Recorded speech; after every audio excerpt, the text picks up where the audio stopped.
Përshëndetje miq, uroj të jeni mirë dhe mirë se erdhët në kanalin tim.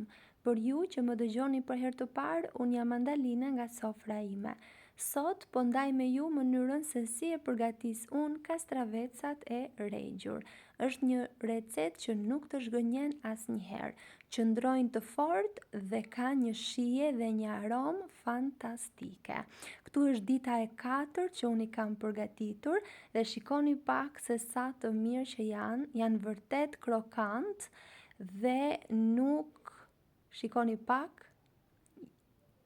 fillojmë pa humbur kohë nga përgatitja, fillojmë përgatitjen e recetës bashk dhe jam e bindur që pasi t'i provoni nuk do t'i ndaheni më kësaj recete.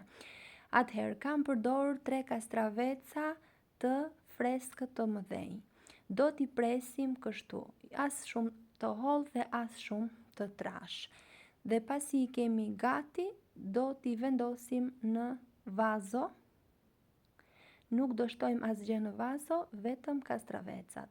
Është shumë e rëndësishme që kastravecat duhet të jenë të freskët. Ndryshe të jeni të sigurt që do ju qullen dhe gjithë puna do ju shkoj kot.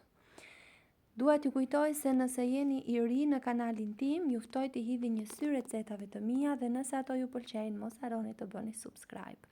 Për shëllirën, 2 lugë gjelle me ujë, molle ose rushi, 3 lugë gjelle krip. Nëse keni krip të trash akoma më mirë, mua nuk më gjendej për momentin. 2 lugë sheqer dhe 1 lugë e gjysmë me piper kokër.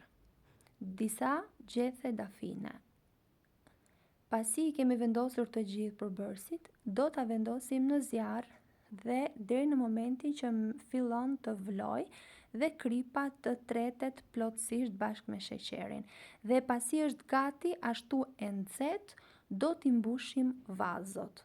Pra e theksoj, shëllira duhet e nxehtë. Nuk doja të harroj pa thënë se është kënaqësi për mua gjithmonë të mësoj se nga cili vend i Shqipërisë apo i botës më ndiqni. Nëse keni dëshirë, mos harroni ta shkruani atë në koment. Siç e shihni, kam vendosur edhe piperin kokër edhe gjethet e dafinës që vendosëm në tenxhere. Pra të gjithë përbërësit.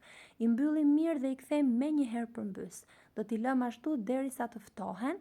I ruajmë në një vend të freskët dhe për 4-5 ditë do t'i keni gati për t'i konsumuar. Këtu janë gati. Siç e shihni, ka ndryshuar ngjyra dhe kur hapet vazo ka një aromë vërtet fantastike. Nuk ka asnjë përbërës të dëmshëm, është përgatitur vetëm me përbërës të thjeshtë që nuk ju dëmtojnë shëndetin, pra janë shumë të shëndetshëm. Provojeni dhe do më kujtoni gjatë për këtë recetë. Nëse ju pëlqeu kjo video, mos harroni të bëni like dhe të lini përshtypjen tuaj në koment. Faleminderit.